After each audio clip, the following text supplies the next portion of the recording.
Hello, everyone. I'm Ali Najat Malayeri. I'm a finance professor at the University of Wyoming, and demographic investing has been a passion of mine for more than a decade now. I'd like to invite you today to join me for a short talk on mass customization revolution and agile manufacturing, an application of blockchains.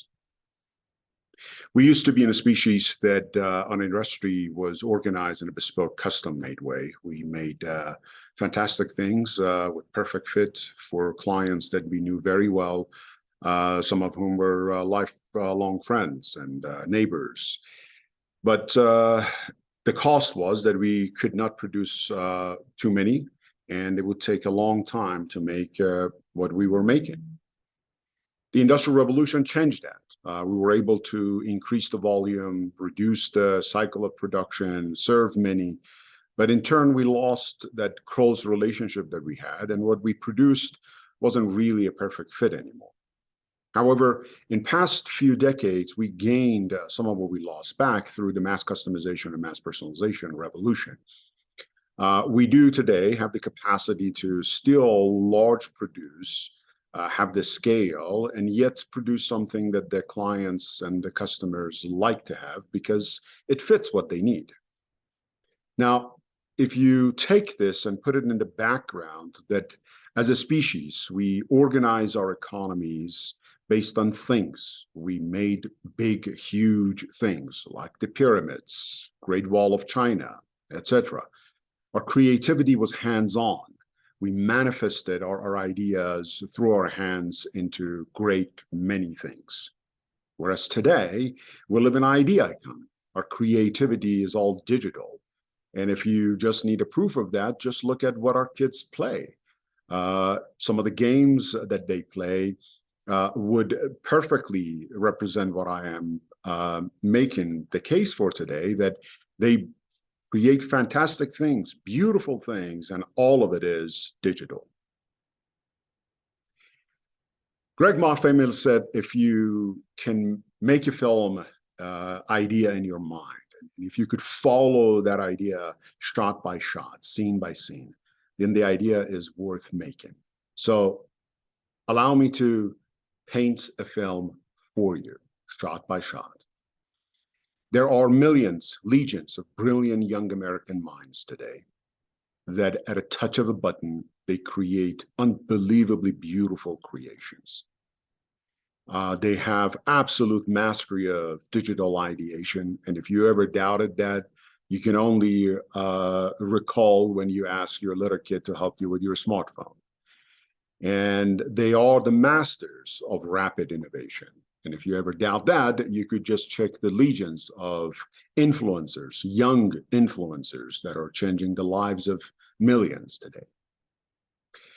But this world of theirs is not without challenge. In fact, if anything, their challenges are daunting. The preferences, what people like and don't like, etc., changes almost instantaneously. And they face fierce competition. There are thousands, if not millions, of other people who want to be the next influencer, who want to have the next big thing. And all of this is within the context of the fact that the old-fashioned manufacturing capacities we had, even if we could replicate them, are beyond expensive. They're prohibitively costly. And if you could access them in faraway lands, you have to deal with unfriendly gatekeepers who have no respect for your intellectual property whatsoever. And even if you could live with that, then that has to go through an unbelievably stretched and a stressed supply chain across the ocean. And even if you could live with that, then you have to face the fact that we live in a chaotic, volatile world power struggle, that at any day, the rules of the game can change. And the list goes on and on and on. So let me present to you a solution. Agile manufacturing as a service, AMaaS, which is predicated upon a triangular foundation: digital ideation, compartmentalized manufacturing, and network protection. So what this vision is quite simple. We do have millions of young American minds who are capable of creating fantastic ideas digitally, We need to harness that. We need to embrace this ability to design ideas digitally. We need to make that part of a system whereby these ideas can become machine ready, a blueprint with which then prototypes can be built. And these prototypes will be built not by expensive capacities that everyone needs to buy, but rather huge capacities that can be leased as needed. And of course, when the prototypes are built, the same thing applies to building and manufacturing on a larger scale. Various parts of this then goes to leased manufacturing capacities that can generate mass amount of products that can be sold. And all of this is encapsulated in a network that is powered by cryptography. So all the intellectual property, whether it's the design, whether it's the know-how of prototyping, whether it's the manufacturing, et cetera, et cetera, et cetera, all of this is wrapped in a perfectly protected ecosystem. Now, you might say, this is too crazy. Well, let me tell you, this actually has been done in bits and pieces already.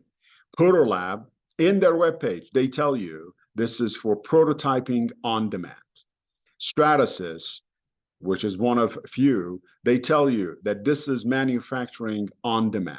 They make huge 3D printers that some of the largest companies in the world use to produce even more bigger things. Xometry has already created an ecosystem that brings the manufacturers with the process management and financing running at the same time. And so they created this encapsulated network. What I am suggesting is nothing more than bringing all of this into cryptographically powered network, within which ideation in a cryptographically protected way can happen. And then the prototyping in a tamper-proof way could proceed.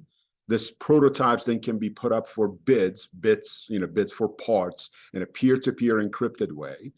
These bids then can be sent to manufacturing as a service capacity that are large industrial 3D floors sitting ready to be used. And all the while, all of this is happening in real time and trustless ways. So the process management and finance and all the greasing of the wheel that is needed is already happening. And at the end, of course, since you have access to real-time digital outlets, you can measure the market conditions and you can react them in real time and basically leverage the power of mass customization and mass personalization to reinvent and recreate another American manufacturing revolution. Now, I started by telling that demography was my passion. So what does that have to do with anything? I started my journey in demography more than a decade ago when I read the paper by Giannakopoulos et al. Giannakopoulos, of course, is this grandson of the famed American economist Irving Fisher. And in their paper, they talk about my ratio, middle-aged to young, and how it predicts stock market fate. So I'll get to that in a minute. And then it followed by another study, Delawinia and Pole, that they look at baby cycles. And if you just follow the baby cycles, you can double your return. And my own work that I've done in this field. But let me just start with the basics, with the stuff that made me fall in love with it. My ratios, basically 40 to 50-year-olds divided by 20 to 30-year-olds. And as you can see, this graph, which can actually be forecasted decades ahead of time, perfectly forecasts, perfectly fits ups and downs of the stock market. So if you just know what the my ratio is or what the my ratio is going to be, you are pretty much safely can say where the stock market is heading. And then, of course, the idea that, if we follow the baby booms and invest, we could benefit from that. Why? Well, imagine that there is a baby boom. Well, what does that mean? Lots of diapers that are going to be sold. And then lots of baby formula and baby bottles, and there's going to be sold. These kids need something to read, whether it's a simple pictorial ones or the actual books.